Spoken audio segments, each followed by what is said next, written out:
Hi, I'm Joe Craig, Interim Director of the UCCS Economic Forum, and welcome to my quick hits for the March dashboard. As everyone paying attention knows, we've had some major news in the banking industry. There's always a tension when the government decides to step in and bail out or assist a private corporation. I talk more about this in my write-up, but it comes down to on one side, not wanting to create incentives for private corporations to behave in very risky behavior, and on the other, not to contribute to a lack of confidence or what we sometimes call animal spirits. Unfortunately, economic downturns have as much to do with people believing it's happening as any other economic indicators. I don't have the answer to when it's appropriate and when it's not to help a private corporation, but there are costs to either side. As we always say, there's no such thing as a free lunch.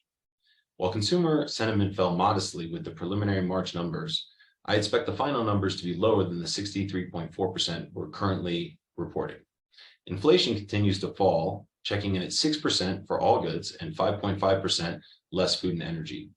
The Fed is firmly committed to the goal of 4% or thereabouts inflation, as evidenced by the 25 basis point increase last week, although I guess they were thinking about 50 basis points before the recent banking news. Unemployment for the nation was stable, but ticked up for Colorado and El Paso County in the third quarter. We saw 3.2% for Colorado and 3.4% for El Paso County. The local labor market is still hot, but showing signs of cooling with fewer advertised jobs and more employment in the MSA. The QCEW, and if you have a better way to shorten that, please email me about it. It's quite a mouthful, was released for the third quarter of 2022, and we mostly saw the same trends in terms of employment.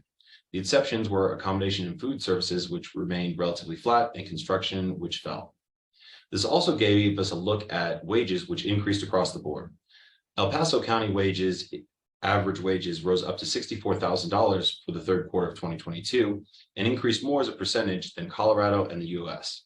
While still lower, El Paso County wages are now only 8% lower than national wages and 14.5% below Colorado wages. New and existing home sales ticked up from their winter low, although modestly. However, comparing to previous winter lows, this low has been the lowest in a long time, lower certainly than anything we've seen post-pandemic Colorado. Lastly, hotel occupancy and RevPAR ticked up from their winter lows.